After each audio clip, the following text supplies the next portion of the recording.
Praise the Lord everyone, सबको जय मसीह की।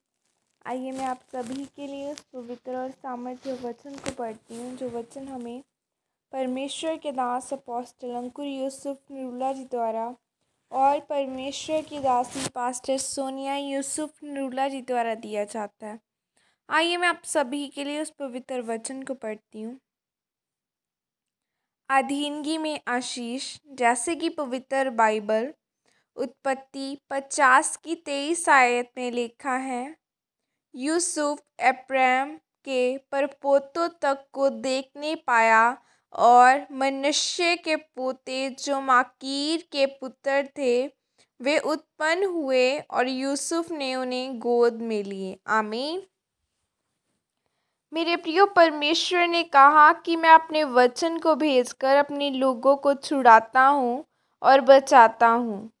आपका छुटकारा भी परमेश्वर के वचन की गहराई में है और वचन की गहराई परमेश्वर हमेशा अपने दास को ही देता है। परमेश्वर ने इस तरह भी कहा है कि मैं जब भी इस धरती पर कुछ काम करूँगा तो मैं अपने दासों के द्वारा ही करूँगा। इसीलिए जब आप परमेश्वर के दासों के कहे हुए वचनों पर चलते हैं और उनकी अधीनगी में रहते हैं तो आपकी गति हमेशा दूसरों से तेज़ होती है। इस ऊपर लिखे गए वचन में हम देखते हैं कि यूसुफ अपने दोनों पुत्रों को अपने पिता याकूब के पास लेकर गया। अब्राहम छोटा था और मनश्शे बड़ा था।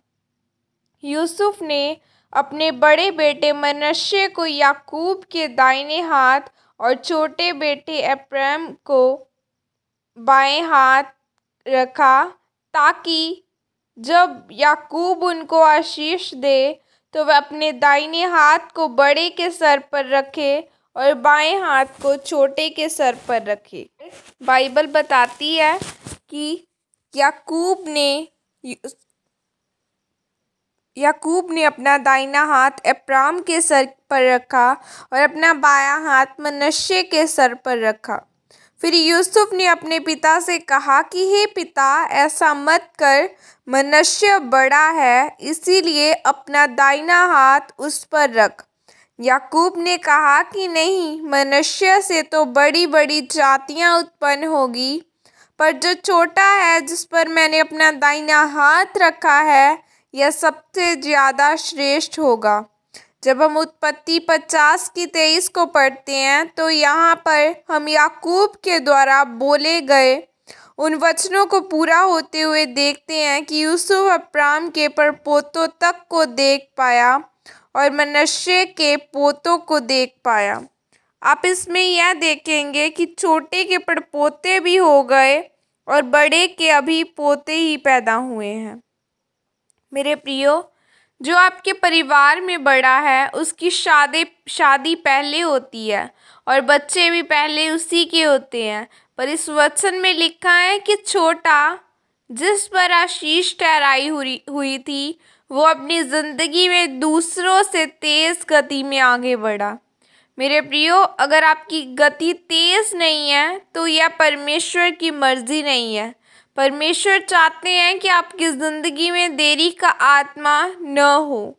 जब मैं परमेश्वर के द्वारा सेवकाई में बुलाया गया था तो मैंने कई लोगों से इस तरह सुना था कि जब किसी को चर्च में 2 साल से 250 हो जाती है तो फिर वो टूट कर 70 से 75 तक आ जाती है, और अगर वह धीरे धीरे बढ़े तो इसका मतलब है कि वह परमेश्वर की ओर से है।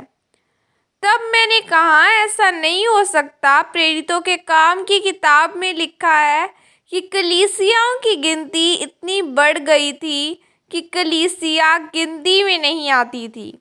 उस समय में जब लाउड स्पीकर और माइक भी नहीं थे, फिर भी प्रेरित सुसमाचार सुनाते थे और एक दिन में 4000 बपतिस्मे होते थे। उस समय मैंने चर्च शुरू की और आज नतीजा आपके सामने है। यह इसीलिए हुआ क्योंकि मैं हमेशा परमेश्वर के और अपने आत्मिक पिता के अधीन रहा। इसीलिए मेरे प्रियो, जब आप परमेश्वर के और परमेश्वर के दासों के अधीन रहेंगे और वही करेंगे जो वह आपको करने के लिए कहेगा, तो फिर आप दूसरों से तेज गति में और आशीष को पाएंगे। आमीन।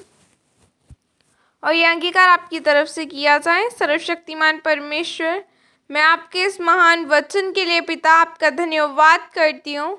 और परमेश्वर, मैं अंगीकार करती हूँ कि मैं आपके और आपके दास के अधीन रहूँगी, ताकि मैं तेज गति में आगे बढ़ सकूँ और आपके कामों को कर सकूँ।